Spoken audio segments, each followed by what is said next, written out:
digno de honra entre todos seja o matrimônio. Digno de honra entre todos. Por quê, hein? O Senhor instituiu o casamento. E nós vamos ver um pouco a respeito disso, a igreja toda, no início das Escrituras, em Gênesis capítulo 2. Por favor, irmãos, abram lá as suas Bíblias. Gênesis 2. Eu vou ler apenas 2 versos aqui.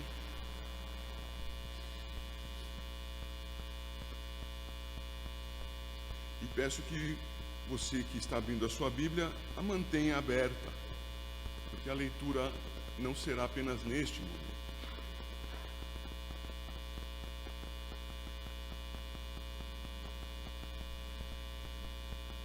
Gênesis 2, apenas 2 versos, 23 e 24.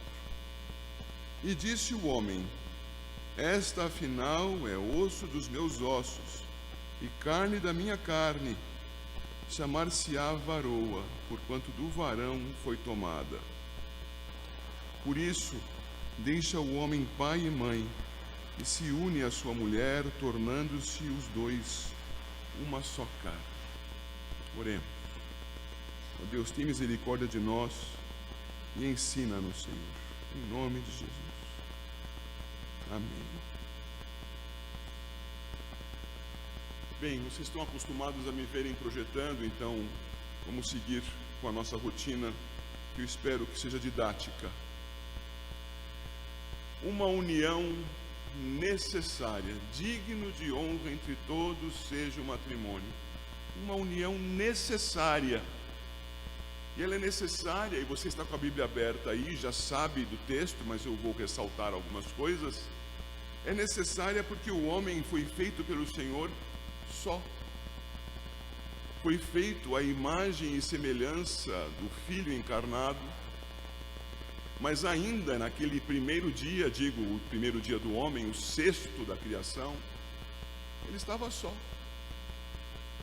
E o Senhor mostrou a ele todos os demais animais. E o homem pôde vê-los e nomeá-los. Dizer, este aqui se chama assim, aquele daquela outra maneira. E pôde perceber com isto que eles andavam em casais. E pôde ver com isto que ele não tinha aquela que o completasse. E o Senhor então despertou no coração do homem esse sentimento de necessidade.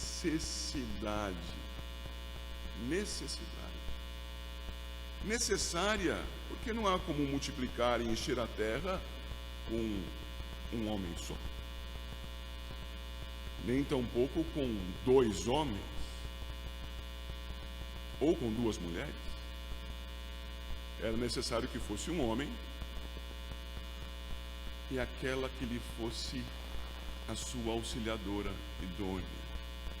Deus mostra ao homem da sua necessidade, e que a sua necessidade não seria suprida com qualquer outro modo, qualquer outro meio, a não ser aquele promovido pelo próprio Senhor. E a necessidade foi satisfeita. O Senhor fez então o homem dormir e cumpriu aquilo que o homem necessitava. Auxiliou o homem, dando-lhe uma auxiliadora. Acontece que essa auxiliadora foi feita de um modo muito especial. Se você olha para a sua Bíblia e vê no capítulo 2, o versículo 7, você percebe que ali se registra: formou o Senhor Deus ao homem do pó da terra, e lhe soprou nas narinas o fôlego de vida, e o homem passou a ser alma vivente. Preste atenção no verbo. Formou o Senhor Deus. Formou.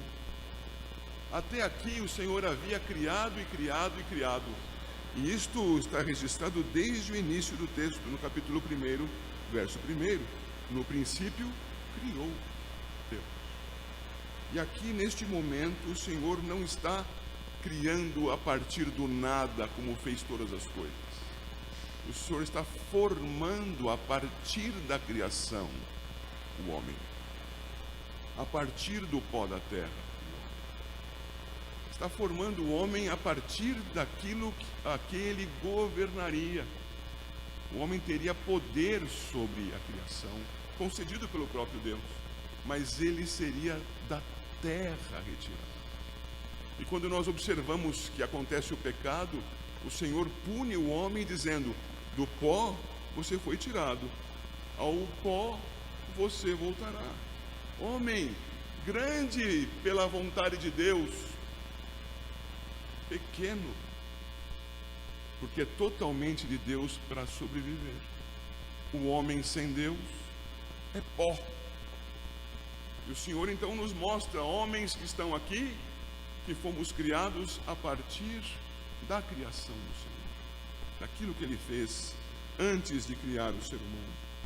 E é curioso que, de forma semelhante, mas também diferente, está o texto quanto à formação da mulher, na verdade, quanto à construção da mulher.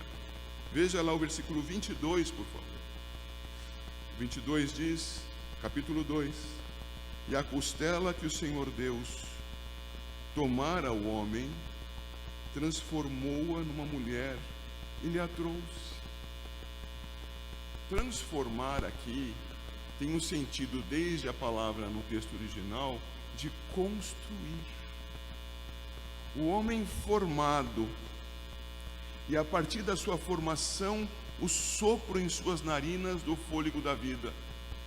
O homem vivo, necessitando da auxiliadora idônea, tem da parte do Senhor uma ação de do próprio homem retirar aquela que lhe seria a tal auxiliadora, mas ele retira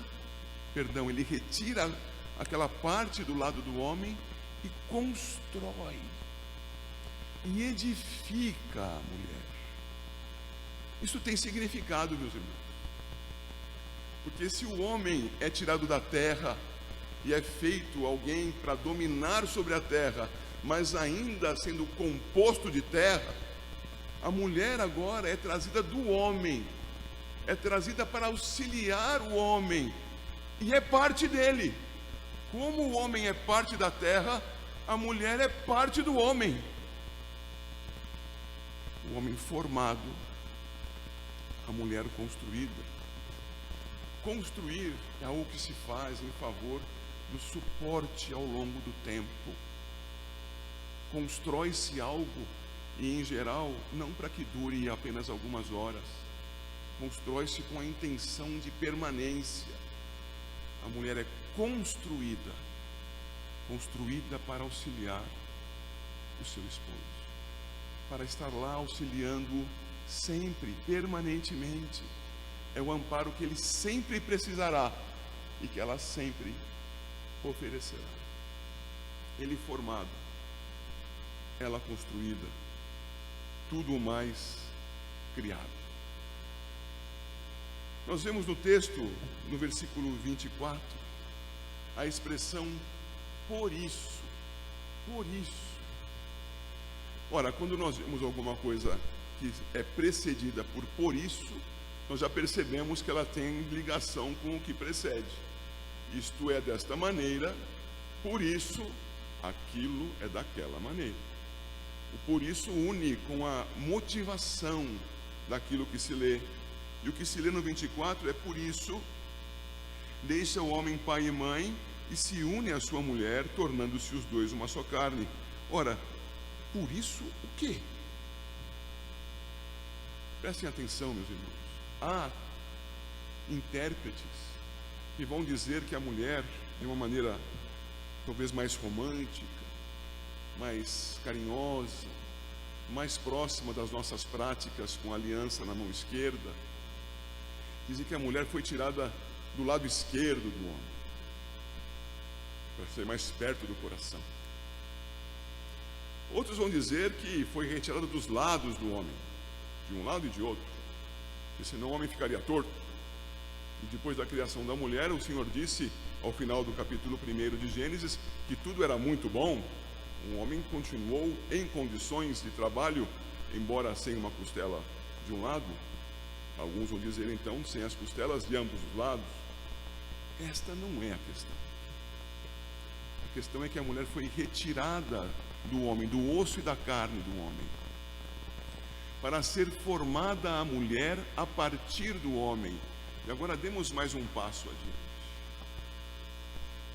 Procure enxergar agora diante de você a cruz do Senhor. E o Senhor está pendurado na cruz. Eu sei, você não vai enxergar a face dele, porque nós não sabemos como era. Eu não quero que você crie um ídolo no seu coração. Então você sabe, ele esteve lá pendurado. Em um dado momento, foram verificar se os crucificados já estavam mortos. Verifica-se um, vivo, quebra-se as pernas. Outro, vivo, quebra-se as pernas.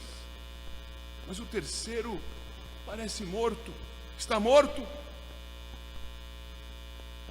Fure o seu lado. E furado o lado de Cristo, não sabemos precisar se este ou aquele, mas furado, surge sangue coagulado e água. Os irmãos não veem nenhuma relação entre uma coisa e outra? Aqui, meus irmãos, antes da queda do homem em pecado, o Senhor Deus Todo-Poderoso, o soberano, o que determinou a história em todos os seus detalhes, está anunciando que do homem veio a mulher do seu lado, de Cristo, a razão de todas as coisas. Vem a igreja, e o seu lado furado mostra que o seu sacrifício estava completo. O sacrifício de Cristo na cruz, tipificado pelo sono do homem, quando o Senhor lhe tirou a costela para formar a mulher. Que unidade, que coisa preciosa. Mas o texto nos traz mais aqui e nos mostra, voltando apenas os olhos para cá, que há uma continuidade. O homem do pó, e ao morrer ao pó retorna. A mulher vem do homem, vem do osso e da carne do homem, e ela é então parte do homem, construída como mulher. E ela sendo assim, disse Adão, verso 23, esta é o osso dos meus ossos, carne da minha carne. Vai se chamar a minha complementar. Eu sou o varão, ela a varoa, porque ela foi tomada de mim. Percebam a continuidade. Ela retirada dele e construída. Agora vejam 24. Por isso deixa o homem pai e mãe e se une. Eles eram um só. Ela é destacada para ser construída, mas agora eles se unem para continuarem sendo um só. Cristo e a igreja um só. O esposo e a esposa um só. A solidez que o Senhor propõe para a formação da família. É verdade, eu não dormi um dia e acordei com a minha esposa do meu lado, formada por Deus, prontinha como Eva para Adão. Não foi assim. Mas essa é a nossa origem. E daquela origem é que nós chegamos até aqui. E Deus permitiu que eu, caminhando pelas ruas da minha vida, e na verdade pelas igrejas da minha vida, porque cristãos casam-se com cristãos, encontrasse a minha esposa. O Senhor enfatiza aqui a unidade da carne, porque Ele sabe que nós, na nossa corrupção, que logo aconteceria, o capítulo 3 está para iniciar, nós seríamos difíceis de tratar, seríamos ruins de manter, seríamos difíceis de domar. Mas o Senhor constituiu a sua carne. Portanto, o que Ele uniu, disse o Senhor Jesus, não o separe o homem. Uma unidade. Veio de um, para se unir como um só. Há uma continuidade, como diz o número 3, letra A. E há uma letra B aí que fala deixa. Deixa, diz o versículo 24, por isso, por virem de um só e caminharem para serem um só, deixa o homem pai e mãe. Não é a mulher que vai deixar pai e mãe. Esse texto, com grande probabilidade, não reproduz as palavras de Adão, e sim a do registrador, de Moisés, falando ao povo que saia do Egito. Por isso deixa. Por isso o homem deixa pai e mãe, deixa as influências da família, deixa o seu vínculo familiar para constituir uma nova família. Isso não quer dizer que passa a odiar pai e mãe, passa a tratá-los como inimigos, como gente com as quais já não mais se relaciona. Não, não é isso. Mas deixa, é uma nova unidade familiar, independente para o seu caminhar, para as suas decisões, para os seus trabalhos, para a solução dos problemas que vão enfrentar na vida, e não serão poucos. Os casados aqui sabem que são muitos. Mas deixa. Logo, a família não faz mais parte, salvo sob solicitação, das soluções dos problemas dessa nova família. A família antiga pode ser consultada, pode ser objeto do pedido de socorro, ajudem-me, pode ser até objeto da prestação do socorro, mas não das decisões. Não pode mais influenciar nesse novo lar.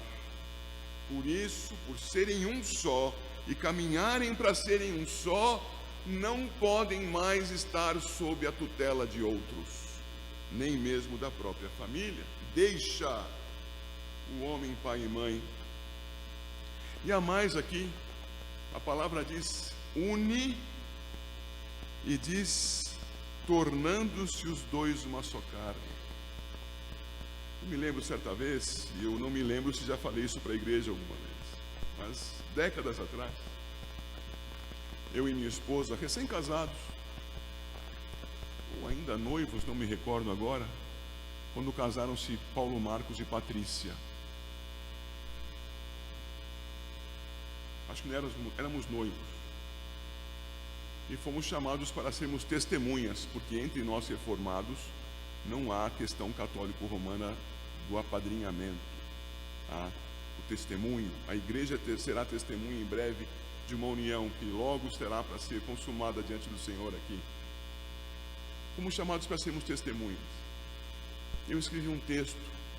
Eu estava realmente com poucos recursos, mas encontrei pela graça de Deus um presente que poderia ser muito útil para aquele casal. É uma Bíblia. E fiz uma dedicatória naquela Bíblia e escrevi, formatando o texto para se parecer com a silhueta de um cálice de vinho. E escrevi um texto falando sobre o vinho e a alegria do vinho, que tipifica a alegria do casal na presença do Senhor, no poder do Espírito Santo. E naquele texto era um cálice só, e o cálice tinha por nome, repetidamente aparecia um nome, como já mencionei para a Regina, para me ajudar a lembrar de quando, Paulo Patrícia, tudo junto, um nome só.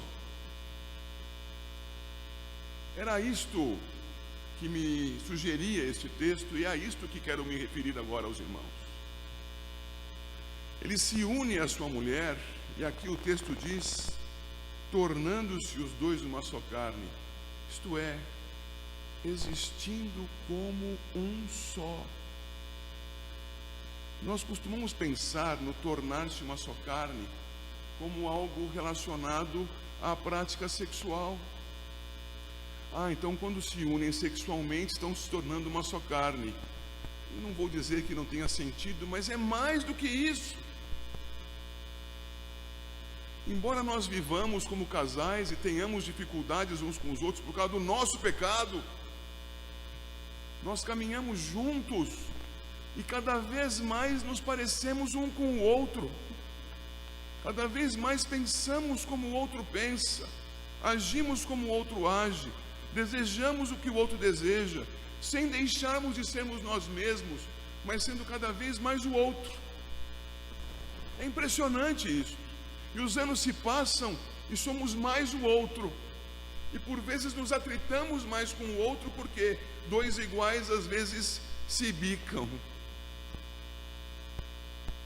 Nós andando, meus irmãos, juntos, unidos, somos a mesma existência. É o homem e a mulher, um só. Apesar de continuarem caminhando lado a lado, na presença do Senhor não é mais assim. Passam a existir como um. Daí a terrível violência do divórcio, a terrível violência do adultério, da maldade sem limites da sociedade em que vivemos, em que a licenciosidade é o comum, é o normal, a regra. Esta maldade não é a que o Senhor propõe, não é a que a igreja deve viver. Para a glória do Senhor, apesar dos nossos pecados, somos um.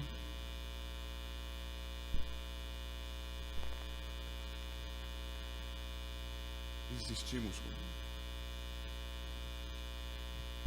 E aqui há mais que precisamos verificar no verso 25. Ora, um e outro, o homem e sua mulher, estavam nus e não se envergonhavam. Você talvez já tenha visto em algum momento da sua vida, ainda que na televisão, um espetáculo de mágicas. Já viu? Então está lá o mágico e vai fazer um procedimento e mexe as mãos daquele jeito característico, e em geral aquilo que vai ser objeto da transformação do suposto poder do mágico está coberto, ou está dentro de uma caixa, ou está atrás de um pano, está coberto. E quando é descoberto, sabemos o que há ali atrás. Trazendo mais para o ambiente cristão, havia no templo, no santuário, uma sala tremenda, o Santo dos Santos. O Santo dos Santos era coberto por um véu espesso. Alguns dizem que o véu, por ser em várias camadas, chegava a 10 centímetros de espessura, coberto. Somente uma vez por ano o sumo sacerdote entrava lá. Mas o Senhor Jesus morreu na cruz do Calvário. E aqueles que só podiam entrar lá com o sangue de uma oferta que simbolizava o sangue de Cristo, agora não podem mais entrar e nem mais precisam de sangue, conforme a tradição judaica. Agora não são eles os privilegiados, somos todos os que cremos. Porque quando Cristo Jesus morreu na cruz, o que estava coberto foi descoberto. O véu do santuário se rasgou de alto a baixo. Descoberto. O acesso a Deus em Cristo Jesus é franco e completo para todo aquele que nele crê, segundo as Escrituras. O que é a nudez? A nudez é o descobrimento, é o estar sem cobertura, é o estar totalmente acessível aos olhos, ao relacionamento, ao caminhar junto, ao pensar junto, ao edificar família junto. É claro que isso vai incluir algo sexual, porque vão se unir para que haja filhos, mas é mais do que isso. Nós olhamos apenas com os olhos do século 21, do século 20, cheios de pecaminosidade, de prostituição, só vamos pensar em sexo aqui. Não, irmãos, há mais. A nudez é o descobrimento, é o estar plenamente aberto ao outro. E isso é mútuo. Isto é estar nu. Isto é estar sem vergonha. Não há nada para encobrir, não há nada para frustrar, não há nada para dizer isso não te pertence. É claro que é necessário haver respeito a certos limites, em especial nos nossos dias, mas a unidade do casamento, a unidade da existência abre e os segredos caem. Construa isso no seu relacionamento, no seu casamento. O vencer dos segredos, o estar nu, o ser um só, inclusive nos seus pensamentos, a nudez conjugal. E assim então nós vemos, queridos, que isto que está aqui relatado, com termos precisos, entretanto contidos, limitados na sua extensão, que ainda seria ampliada, tem uma palavrinha que subjaz a tudo isso. E o apóstolo Paulo foi se referir a isso quando tratou do assunto em Efésios capítulo 5. E ele disse, e eu passo a ler para os irmãos, em Efésios capítulo 5, o versículo 29, ninguém jamais odiou a própria carne, antes a alimenta e dela cuida, como também Cristo o faz com a igreja. E eu completo o sentido disto com o verso 25, maridos, amai vossa mulher. A unidade que está sendo apresentada aqui pelo Senhor no Gênesis capítulo 2, anteriormente ao pecado, é a unidade que existe no seu ideal, no seu máximo, a de Cristo com a igreja. Ninguém duvide disso e acho que todos sabem. Mas este padrão é nos apresentado. E é apresentado com esta palavra, com este amparo, com esse substrato do amor. Quando lá em 1 Coríntios capítulo 13 é dito que o amor jamais acaba, é este amor que é amparado no Senhor, amparado em Cristo. O amor dos homens acaba. O amor dos homens é como a beleza, é como a saúde, ele se esvai. É o Senhor que sustenta o amor, porque Ele mesmo, sendo amor, é que vai nos amparar nas nossas fragilidades, na nossa corrupção, curando-nos. Amor, a unidade que o apóstolo Paulo vai dizer, referindo-se totalmente a Gênesis capítulo 2, é a unidade no amor de Deus. Que você, marido, ame a sua esposa, amparado no amor de Deus. Que você, esposa, ame o seu marido, amparada no amor de Deus. Que vocês que se unem agora, se amem. Levem a sério o que o texto diz e o façam amparados no amor de Deus. Deus abençoe a igreja.